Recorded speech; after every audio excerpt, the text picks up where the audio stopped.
Well, good afternoon, ladies and gentlemen. Thank you very much for that introduction, and thank you for coming, and thank you also to the organizers for inviting us to run this panel for you. I'm John Barris. I'm Deputy Head of the PIMFA. This is a new association formed from amalgamation of two other ones. We have about 330 member firms, and we deal in the retail markets. We are essentially the firms that actually operate the retail investment services for retail investors.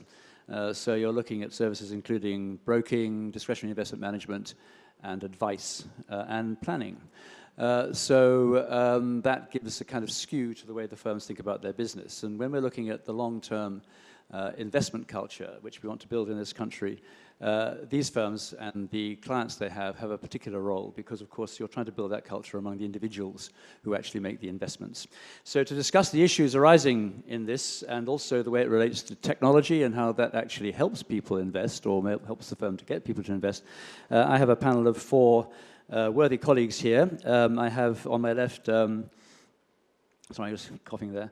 I've got Iqbal Gandham of eToro.com. Oh, no, that's your, eToro.com is your email address. I've got then Stephanie Gopalakrishna from Pershings. I've got Kitty McCormick from Coutts, and I have Scott Johnson from Vanguard. So I'm going to be putting questions to them to see how they think that we should be taking forward the idea of the investment culture.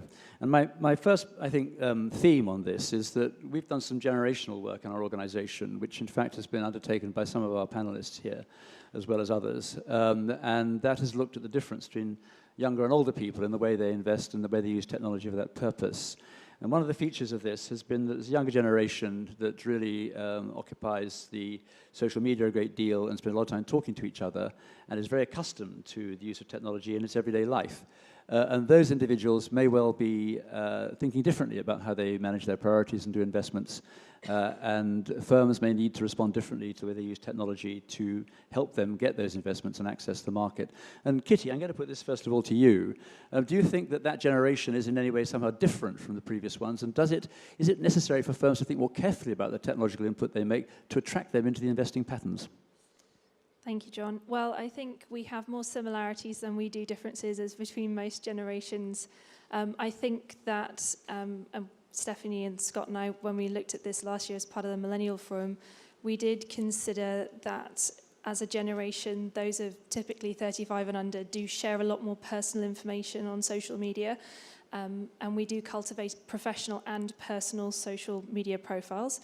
But I think we are quite a savvy cohort, having grown up and understand that whilst we share lots of information, we're also quite deliberate in how we use it. And I think we expect firms to be very deliberate in not only their duty of care to the information they can glean from us, but also in then how they use it to support us. And I think we're very attuned to having customizable apps and content, and we're seeking that level of personalization from both financial services firms, but also the more broad fintech space. Very interesting. I mean, Stephanie, can I ask you to continue a little bit with that theme? Do you think that fintech, in a sense, removes barriers for this generation? Does it make it easier for them to want to access the kind of offerings that firms have? And is that different from your experience with older people who've been investing for longer?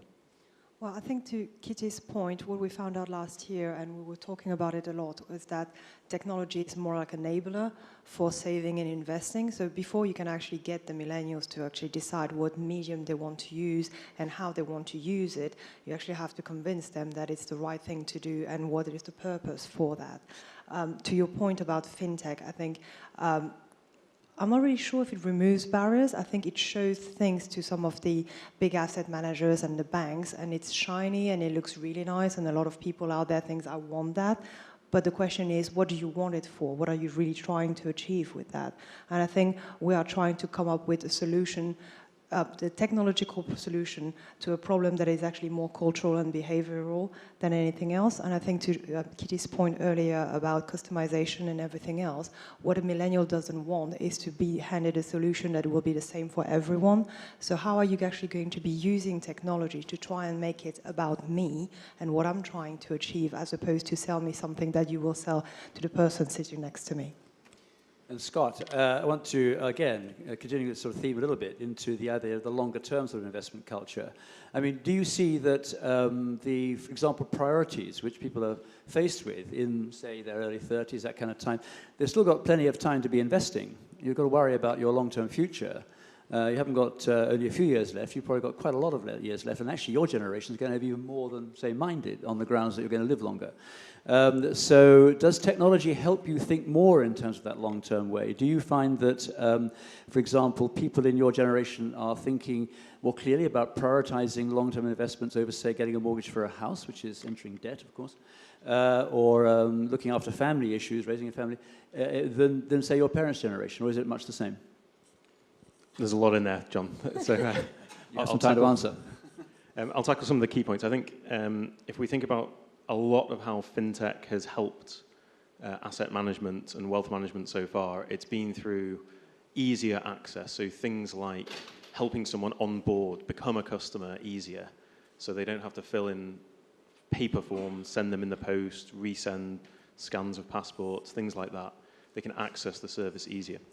I just think the risk to everything you were saying, the risk is that if things are too easy, it might move people towards the tendency, the behavioral tendency, Steph, to your point, of immediacy. I use my money and my assets for now. And key part of what we need to do as a wealth and asset management, or we on the panel here as a wealth and asset management industry need to do, is help clients with a long-term future. I think that's the key point that we need to spend more time and attention on with technology. It's the helpful piece, it's the easy piece, sorry, but it's also being helpful for the long term. Because if we make access too easy, we might help people to effectively use their money now, not for 30, 40, 60, 70 years in the future. I mean, that's very interesting. The immediacy point in particular versus the long-term. Iqbal, do you see any kind of contradiction in this? Fintech, for example, tends to offer quite immediate and quick solutions, and yet you want people to invest in the long term. How does that contradiction work out? Not very well, as all contradictions. So I would agree with Scott at the end there that we're creating really good web-based solutions. But at the same time, these web-based solutions give you access to your portfolio's investments 24/7. So on the one hand, we're trying to encourage you to invest for the long term, but on the other hand, we're giving you the tools and the techniques to think only short term. So I would agree and slightly disagree with Scott there that we need to encourage people to look at both the long term and the short term. The customers that we've come across want both solutions. They don't just want to be saving for 50, 60 years. They want returns also for the next 2 or 3 years. So you've got this mixture of long-term and short-term. You're trying to encourage a culture of long-term investment and savings, so we build up the savings ratio in the country, and also so that people who get older, when the state can afford even less and less to provide pensions, actually can look after themselves better. That doesn't apply just to our kind of audience. It applies right across the country. So how do we use technology to help solve this conundrum of short-termism on the one hand, but actually the need to invest in yourself and in your family for the longer term? Is there some sort of solution that technology can offer that we haven't yet discovered? Anybody have a comment on that? Well, I think what we discussed last year during one of our forum session is that the key issue with millennial saving is about education, right? You actually have a whole generation of people who don't really know what they were supposed to do or why they're supposed to do that or what £100 a month in their saving account is going to bring them. And as an industry, we are actually put things out there and saying if you don't save £800 a month, you're actually doomed for the rest of your life. We are not helping with the cultural behavior. And when we were discussing it last year, we were thinking that education is the first thing that you need to solve. You can have all of the apps in the world, you can have all of the products in the world. If people don't know what questions they're supposed to ask when they go and talk to an advisor, they will not go and see an advisor. So I think one of the things that we put out there, and it's not so much technology, but it's a platform, it's technology enabled. It's a platform that will actually allow you to go and find all of the information that you need there. And it's not about trying to sell you something, it's actually giving you all the tools that you need to be able to go and ask the right question when you will be ready to do that. Yeah, I'd agree. And I think the other thing that's interesting for our generation, and there's a good mix of generations here in the audience, is that unlike for, say, our parents, we won't work for the same company for very long. I've been working almost 12 years. I've been at 4 different firms in 2 different countries.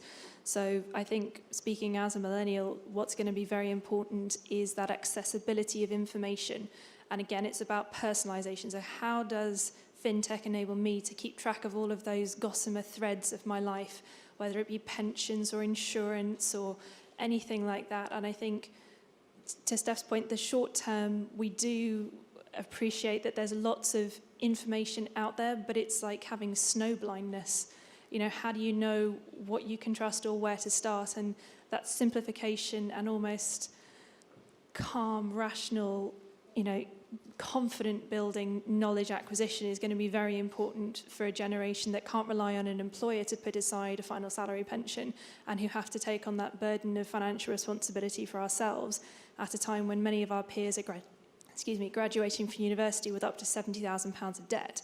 So you're actually starting from a minus territory, and to John's point earlier, of bringing all of those things along at the same time is a balancing act. It's going to be difficult, and it will need to be quite deliberate. So I think that overcoming some of those even perceived barriers are where technology can really help that generation access our industry more deliberately, I think.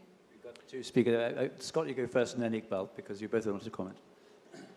Thanks. And I think I'd add, just build on that with accessibility of service. Right? So the idea of paying down £70,000 of debt or saving the hundreds of thousands or millions of pounds that you may need to retire in the future can be very daunting. But the ways in which technology can do 2 things to help people access the service earlier. The first is break it down into a manageable, or see how small contributions now can build towards a good outcome in the future. So breaking the problem down through projections forward, etc. There's many ways that technology can help break that problem down. And the second one is accessing the service. Right, so if I think a third of the country has, or a third of households in the country have no assets. Another third, so that's up to here in the room, another third have less than £1,500. So that's a huge swathe of society that are effectively excluded from most investment services. Savings okay, but investment services today. Some minimums start at 250,000, 500,000. The more we can use technology to lower that and allow people to start saving and investing from £1, £10, £1,000, the more people can start the journey now or start in early years, even if they're also paying down debt, saving for the mortgage, saving for early family, etc. But you were going to make some further comments, I think. Yeah, I've kind of forgotten the first comment, so I'll move on to the second comment. So having spent a few years working in the kind of the new robo space, the technology has definitely helped and encouraged the millennials to come on board and start investing.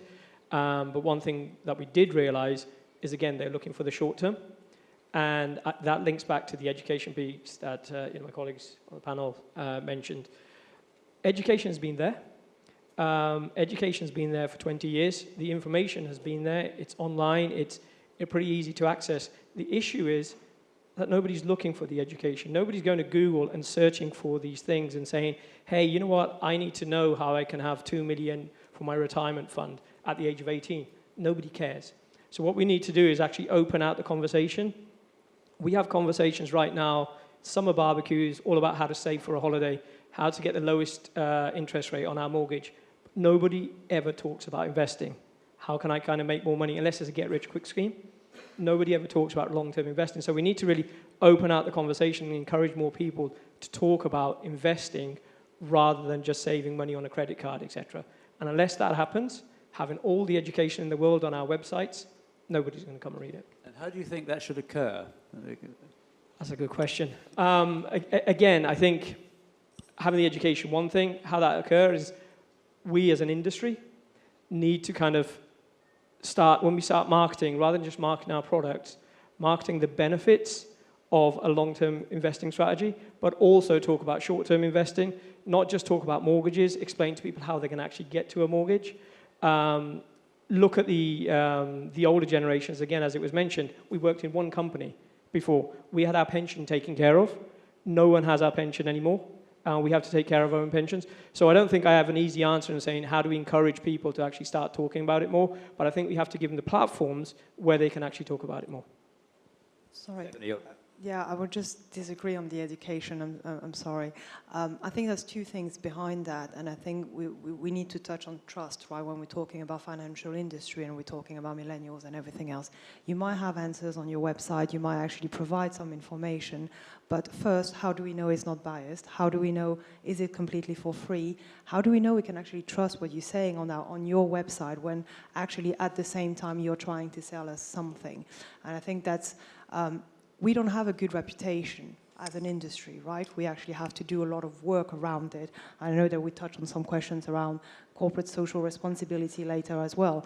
It is all down to how do we get a generation to actually trust that the money that we're going to put in your fund or any others are actually going to be there, and it's not going to be misused, and it's not going to be anything illegal or anything behind that. The second thing I would say is not just about the trust, it's about the stability.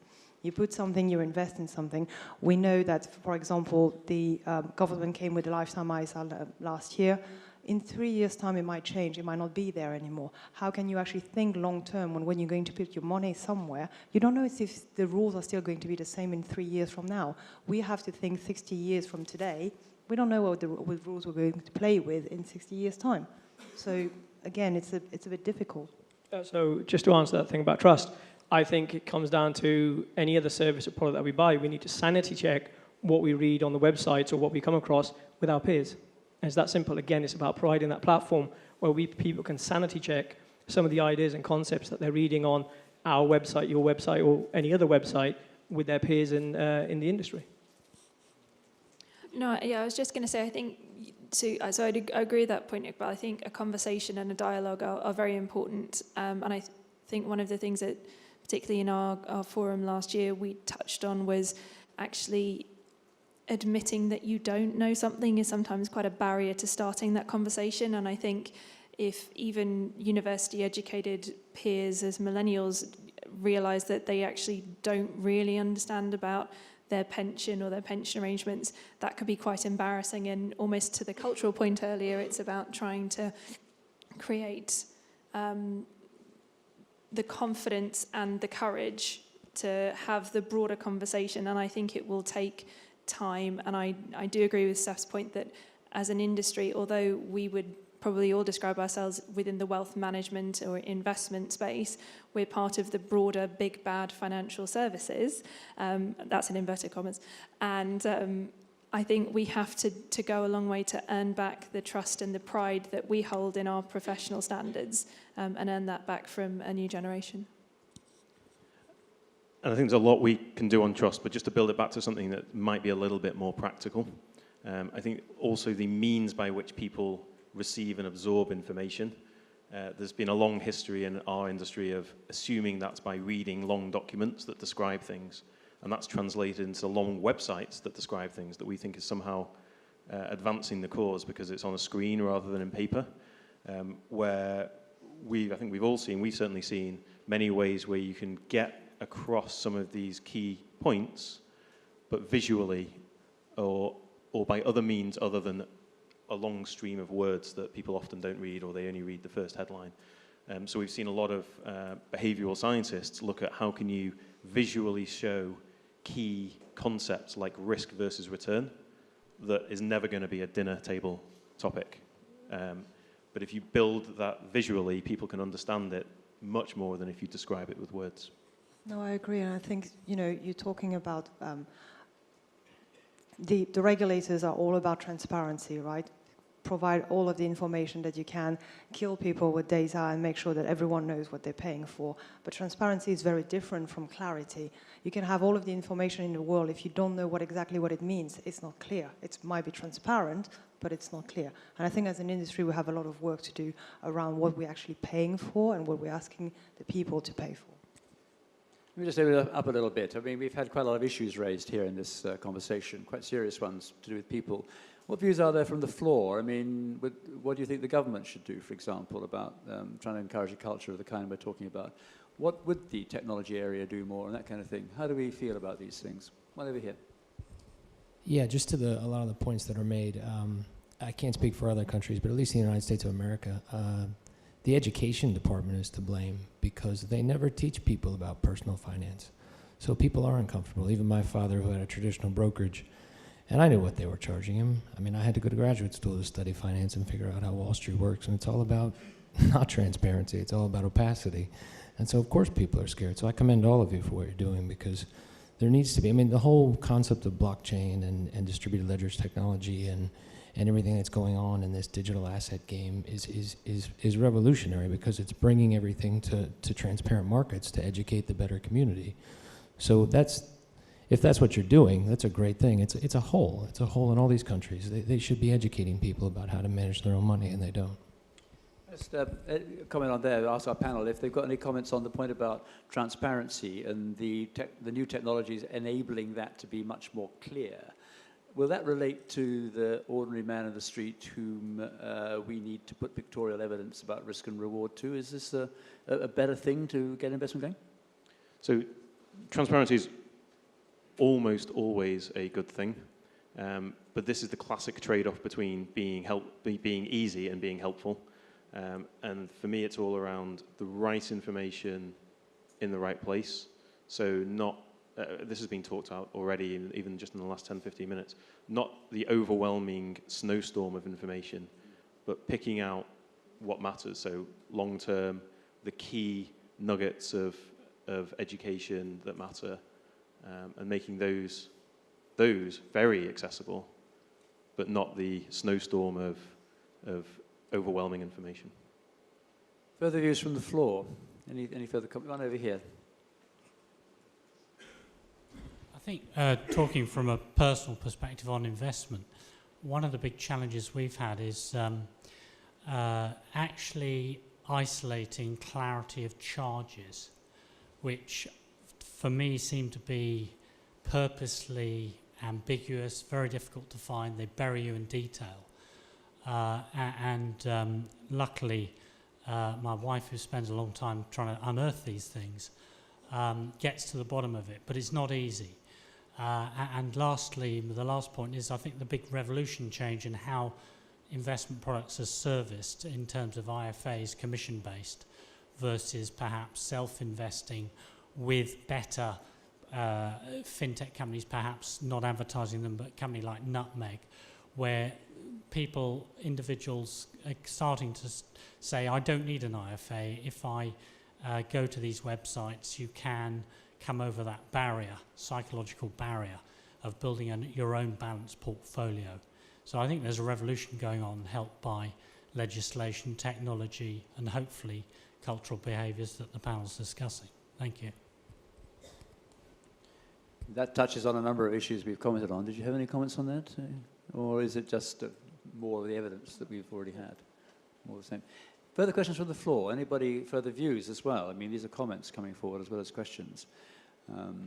We had a number of points here about trust and technology, transparency, technology. Anything else going on? One over here. Unfortunately, I think one of the biggest problems with investing is ultimately you need market makers to make markets in what's being invested, and a market maker's mentality is if I win, you have to lose. So how do we get over the idea that in finance there's always a loser and a winner, whereas in business everyone's looking for win-win situations? Interesting. Any final comments to that? We're going to have to draw to a close after this, so you've got 30 seconds each to make any final comment. Just a very quick one on that. So market makers provide a service for which it's legitimate to compensate them, so the provision of liquidity. And so there is a win-win, which is the provision of a service for which it's providing investor benefits.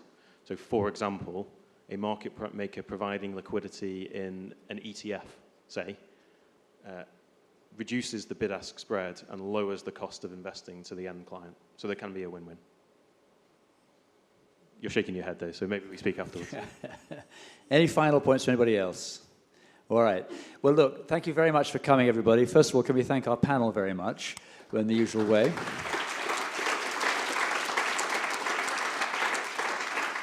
And secondly, I think I'm going to leave the floor to Iqbal, who's going to make a presentation.